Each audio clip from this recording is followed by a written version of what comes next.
Keaton, a rather soggy end to your home campaign. What a frustrating week. Yeah, what did we play? 86 overs, 85 overs? Yeah, it was frustrating. Overlooking the ground is fairly wet. More resembles a marsh rather than a sort of high-level stadium.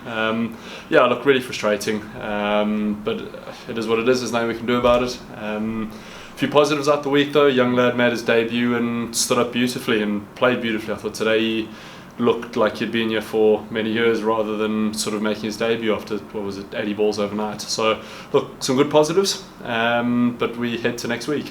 Yeah, let's get stuck into that a little bit. How proud were you, I guess, to be out there when he gets his chance to make his debut? And I suppose there's a few nerves in there as well as you're watching him, but you must be mighty pleased with what you've seen. Yeah, absolutely. It kind of takes you back to the first time you went out to bat in a first-class game and a big event in what it feels like in your life. So, look, it's huge for him to come out on top, get a nod out, get 50. He played beautifully, so he'll take a huge amount of confidence from that, as he should. Look, over the moon for him, and hopefully he can just continue to kick on. Keep making good choices with a bat. Really happy for him. Really proud that he's sort of taking the chance as well. Really, it's good to get the opportunity, but you stick your hand up and you take the chance, you get runs. We saw him a little bit in the One Day Cup. Obviously, we saw Tom Aspinwall as well make his senior debut in that competition. There have been two real highlights, haven't there, seeing young players come through? Yeah, absolutely. Two young lads. I mean, there's many more young lads you can throw in that boat as well.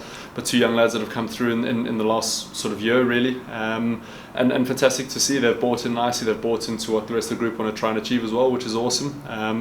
And two good people. So, look, it's frustrating he wasn't given or got an opportunity to go and to potentially get a big score, but that's the way it is, and it's a nod out for him, and it's the start of a process of learning how to get some really big runs, which is cool.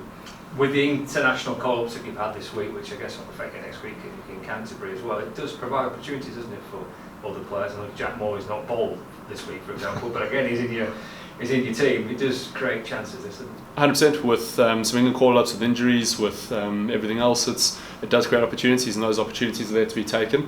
Those lads that have gone off to play for England they've been fantastic for us all year, and hopefully they get to play some cricket in the next week or so. It'd be lovely to see them pull on a 3-line shirt and go out and absolutely smash it. So that would be fantastic. And then for our lads like young Matty Hurst who come and play some professional cricket at a really good stadium and actually stick his hand up is fantastic. So hopefully we can continue to do that as a squad, and everyone else that does get an opportunity hopefully to take it. You've one game left of this season. How keen are you to try and go out on a high and try and win the game down there? Absolutely. Look, I mean, the lads, even the chat started yesterday was how can we win the game? Hence Wellesley and myself try to sort of push the process forward. So I mean the fight is there and the want is there to try and win games of cricket, regardless of situation. It has been frustrating, but come next week it is another opportunity to play 4 really good games of cricket and try and win a fixture. So it'll be fantastic. We try and push ourselves up that championship table and see where we can get to come the end of the year. We heard that phrase, and Chucky mentioned this the other week about trying to finish as high as you can. Does it?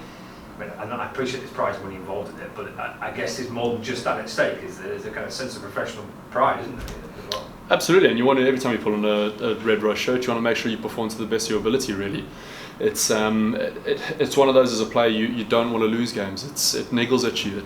It hurts when you lose, regardless of whether you can get relegated or win the championship or whatever the circumstances. You don't want to lose. You want to make sure you win and you compete and you perform. Next week is an opportunity to try and win a game of cricket, which would be good. But yeah, like you say, you want to leave the season having known you've played some really good cricket and had a little bit of justification for that as well. It's all good and well looking back saying you came 5th and you lost 1,000 overs to rain, but actually fundamentally it's where you come in the championship, and if you win the championship or you don't, or how high up you come. So look, the aim is definitely to try and win a game of cricket.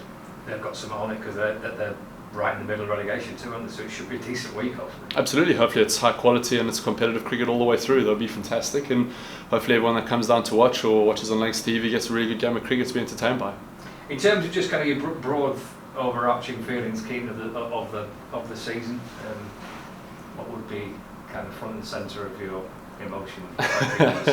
Not going to mention the word rain. I think by that, I think we played some really good cricket in patches. A couple of missed opportunities that we look at and you think if fans or buts. I think you naturally do that with hindsight. But at the same stage, you look back on some memorable moments all the way through, where guys have stuck their hand up and we've got through some really tough times and we've got to a really good position. I mean, Birmingham's one of those in the 4-day comp. There's many of the T20 games. You watch things and you just think that it's so close. Hopefully next year we can go on and win something. You never know. But one thing we are doing, we're putting ourselves in the place to be in knockouts, to be in and around the top of the table where things happen and you can be in with a chance.